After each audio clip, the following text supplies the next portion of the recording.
Everybody, we are back. My next guest is a legendary game show host, television innovator, and the subject of the new George Clooney movie, Confessions of a Dangerous Mind. Please welcome Chuck Barris.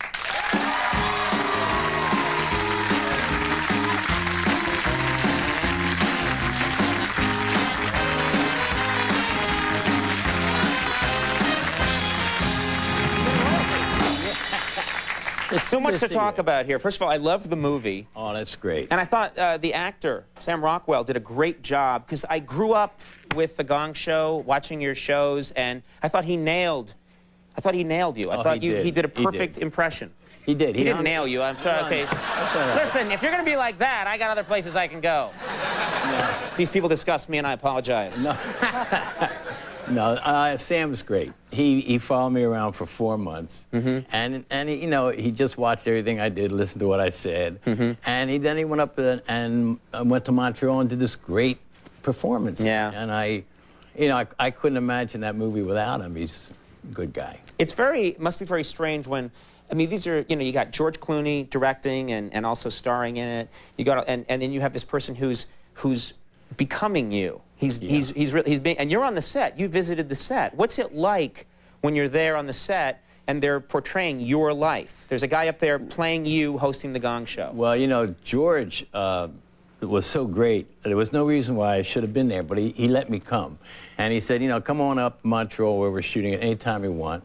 And so I went up, and it was the first time I was ever there in a movie thing. And I was sitting there, and they said, okay, I did this scene where Drew Barrymore was coming in to see Sam. So they said, okay, quiet on the set, quiet. The red light went around. And Drew ran in the room and went, Chuck, Chuck. And I went, yeah. And stop. Cut.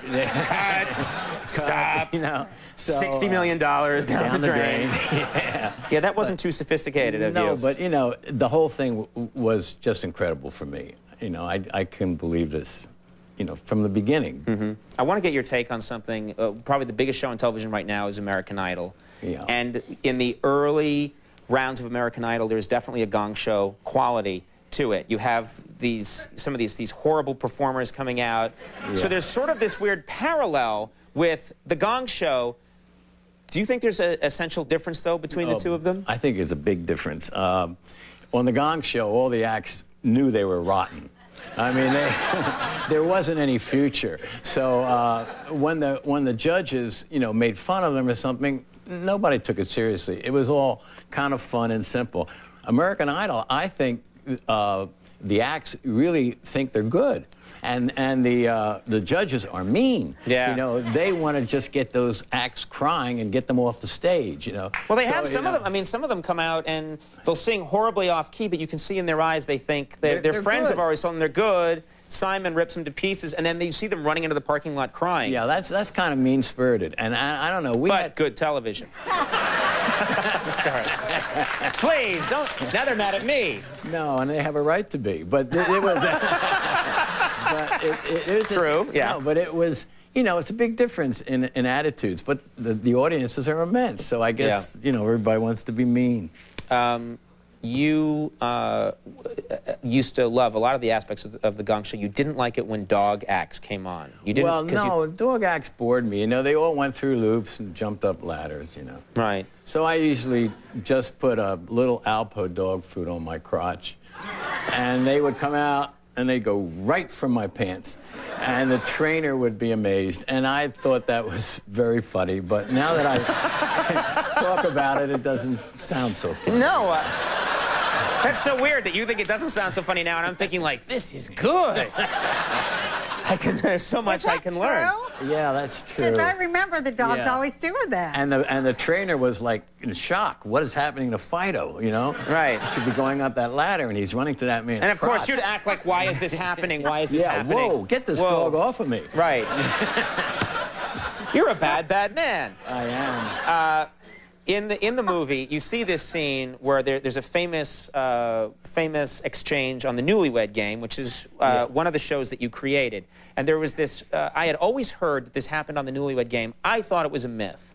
I thought it didn't really happen. I thought it was an urban legend and that it was something that people just said happened but never happened. But apparently, you see the movie, it really did happen. Is that true? That's true. It did happen. I'm amazed that became an urban myth. Tell people what happened, in case they don't know what we're talking about. Bob Eubanks said, what location? We couldn't say make love, so we had to say make whoopee then. So they said, what location, what's the strangest location you and your husband made whoopee? And this woman thought for a minute, and she thought for a minute, you know, and then she said, I guess it was in the butt, Bob. Yeah, that's... See,